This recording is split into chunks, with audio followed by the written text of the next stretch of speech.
You ask Tiger to calculate. This deals with linear inequalities with one unknown. The final result is y equal or smaller than 14. Let's solve it step by step. Isolate the y. Multiply both sides by inverse fraction 2 over 1.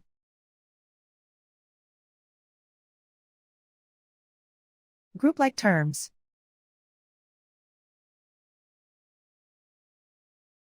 Multiply the coefficients.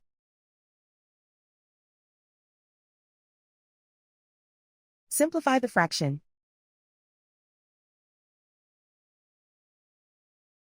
Simplify the arithmetic.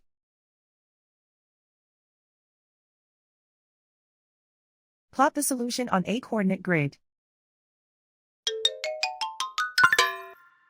And so the final result is y equal or smaller than 14.